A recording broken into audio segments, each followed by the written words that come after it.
son sayı oluyor. Tyler Box için hazır starttaki yerine girdiler. Start verildi ve koşu başladı.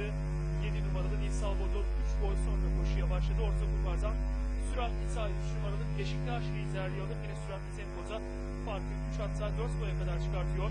Dış kulvarda 4 numaralı Salga ikincilikte, hemen içinde 6 numaralı Al Pacino üçüncülükte.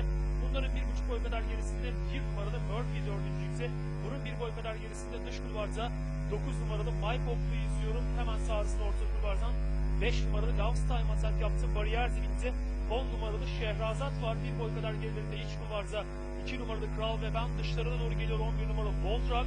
Bunun da 2,5 boy kadar gerisinde son sırada 7 numaralı Nil Salvador şeklinde 1200 metreye start yeri geçiliyor. 3 numaralı Beşiktaş koşularının lideri fark 2 boy. 4 numaralı Salga ikincilikte. Bu tayın 5 boy kadar gerisinde orta kulvarda 6 numaralı Al Pacino, hemen içinde 2 numaralı Kral ve ben 1,5 boy kadar geride orta kulvarda 1 numaralı Murphy izliyorum. Hemen içinde 11 numaralı Voltrak atak yapıyor. Bu şekilde 1 metreye start yeri geçiliyor. 3 numaralı Beşiktaş 2,5 boy farklı liderliğini koruyor. 4 numaralı Salga ikincilikte.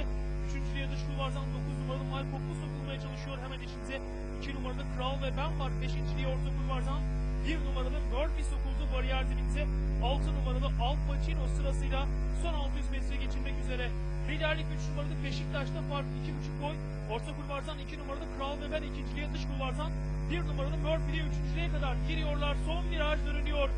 3 numaralı Beşiktaş koşularının lideri dış kulvardan 1 numaralı Murphy'nin, iç kulvardan 2 numaralı Kral ve Ben'in atakları var. Son 300 metreye doğru dış kulvardan 1 numaralı Murphy şimdi atak yaptı geldi.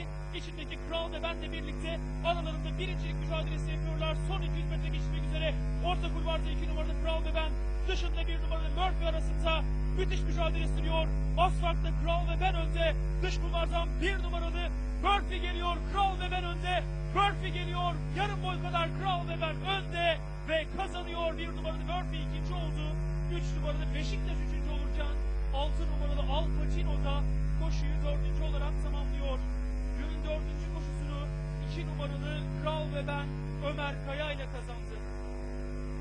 Değerli yarışseverler, Adana